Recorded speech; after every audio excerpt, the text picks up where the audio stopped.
போன திமுக ஆட்சியில பார்த்தோம், நிறைய சாதிய சண்டைகள் பள்ளி வளாகங்களில், கல்லூரி வளாகங்களிலே இருந்தது.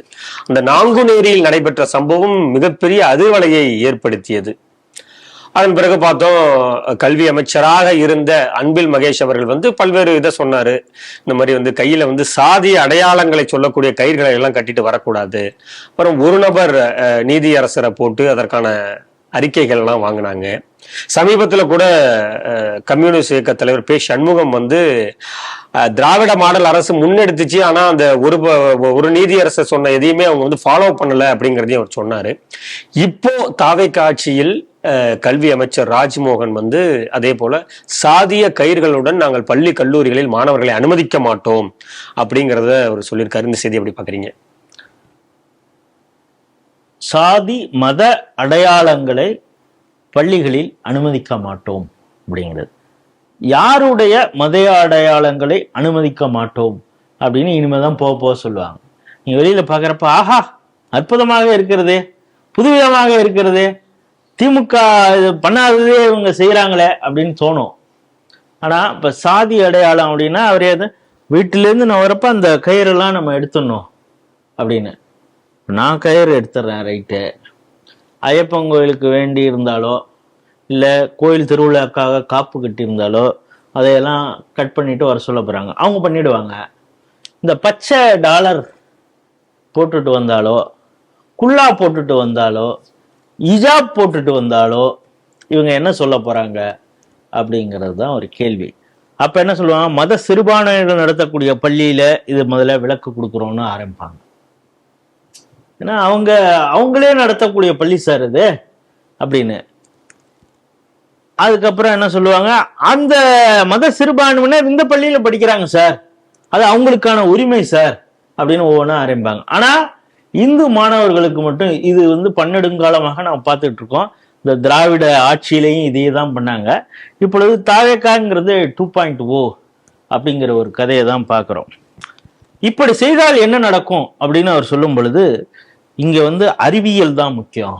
நம்ம அடுத்த தலைமுறை இந்த சாதி மதங்களை கடந்த ஒரு தலைமுறையாக இருக்கணும், படிப்புல தான் கவனம் செலுத்தணும், சாதி மத அடையாளங்கள் இருக்கக்கூடாது அப்படிலாம் அவர் ஒரு மேடை பேச்சுல பேசுறது மாதிரி சொல்றாரு. கேட்கறதுக்கெல்லாம் நல்லா இருக்கும். நீங்க சொன்னது மாதிரி சந்துரு நீதியரசர் அவருடைய அறிக்கையை அமல்படுத்தல அப்படின்னு கம்யூனிஸ்டுகள் கேட்கிறாங்க அப்படின்னு. அந்த 5 வருஷம் ஏன் இதை அமல்படுத்தலைன்னு அப்ப அவங்க கேட்கல, இப்ப அதை கேட்கிறாங்க. காரணம் அவரே ஒரு கம்யூனிஸ்ட் சந்துரு, எங்களுடைய அறிக்கையை நீ ஏன் இம்ப்ளிமெண்ட் பண்ணலன்னு. அதில் ஒரு சில இதை நாங்கள் பண்றோம் அப்படின்லாம் ஆரம்பிச்சாங்க. இப்ப நமக்கு என்ன அப்படின்னா, இந்த அடையாளங்களை எல்லாம் நீக்கி விட்டா எல்லாரும் ஒரே மாதிரி ஆயிடுவாங்க அப்படிங்கிறது இவங்க ஒரு புது கணக்கு சொல்றாங்க. இப்ப ஆதி திராவிடர் நல வாரியம் அந்த துறையின் சார்பாக சில பள்ளிகள் நடக்குது.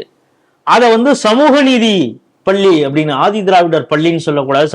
ஏன்னா அவர் பேரு மட்டும்தான் மாத்தினார் சந்துரு. அவர் புதுசா ஒரு விளக்கத்தை சொல்லி பேரை மாத்திட்டாங்க. இப்ப அந்த பேரை மாத்ததுனாலே அந்த பள்ளிகள்ல யாரு படிக்கிறாங்கிறது யாருக்கும் தெரியாதா? புரியல. அதுக்கப்புறம் கள்ளர் பள்ளி, அது இந்த குறிப்பாக தேனி மதுரை மாவட்டங்கள்ல அதிகமாக அந்த ஸ்கூல் கிட்டத்தட்ட 600 ஸ்கூல் இருக்குங்கிறாங்க. அதற்கு பேர் மாத்தணும் அப்படின்லாம் சொல்லப்பட்டது. பேர் மாத்தியாச்சா? மாத்தினா உங்களுக்கு ஓட்டு விழுவுமா? அந்த சிக்கல்லாம் இருக்குது. ஸோ அதையெல்லாம் அவங்க செய்ய போறதில்ல. அப்படிங்கிறப்ப இது வெறும் ஒரு அறிக்கைக்காக நம்மளும் வந்திருக்கோம், நம்மளும் ஏதாவது ஒரு கருத்து சொல்லுவோம் அப்படிங்கிறது மாதிரிதான் இது தெரியுது. இது எந்த அளவிற்கு அமுல்படுத்த போகிறார்கள் அப்படின்னு. இப்போ பள்ளிகள்ல மத சாதி அடையாளங்கள் இருக்கக்கூடாது, புரியுது.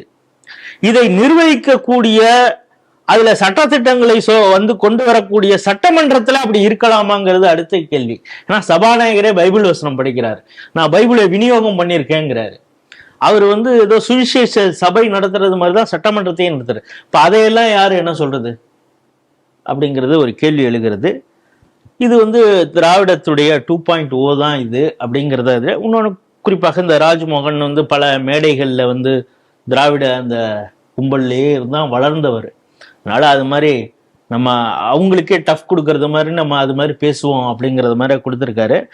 இது போக போக இந்துக்களுக்கு ஓரவஞ்சனை செய்யக்கூடியதாகவும், மத சிறுபான்மையினர் அப்படிங்கிற போரையில அவங்களுக்கான உரிமை அப்படிங்கிற ஒரு அடிப்படையில அவங்களுக்கு ஆதரவாக சில விஷயங்களை செய்ய போறாங்க.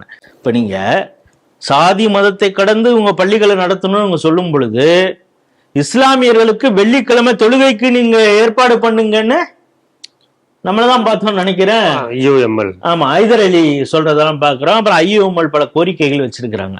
இப்ப அவர்களுடைய அழுத்தத்திற்கு அவர்கள் அடிபணிய போகிறார்களா, இல்லை நாங்கள் சாதி மதத்தை கடந்து எல்லாருக்கும் ஒரே பார்வையில தான் நாங்க இந்த ஆட்சி செய்ய போறோம் அப்படின்னு இவங்க நடக்க போறாங்களா அப்படிங்கிறது போக போக தான் தெரியும்.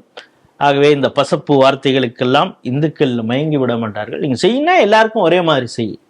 ஏன்னா இவங்க இது மாதிரியான விஷயங்கள், இந்த ஐயப்பன் கோயில் மற்ற விஷயங்களை கண்ட்ரோல் பண்ணிட்டு அவங்கள இவங்க இதே மாதிரி செய்ய விடுவாங்கங்கிறது தான் எல்லாருடைய ஒரு பார்வையாக இருக்கிறது.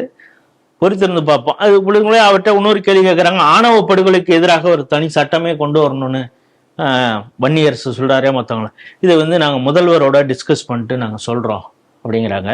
இந்த ஆட்சி வந்த உடனே என்னென்ன நடந்துகிட்டு இருக்கு அப்படிங்கிறதுலாம், ஆணவ படுகொலையும் கூட ஒன்று நடந்திருக்கு அப்படிங்கிறதெல்லாம் பார்க்குறோம்.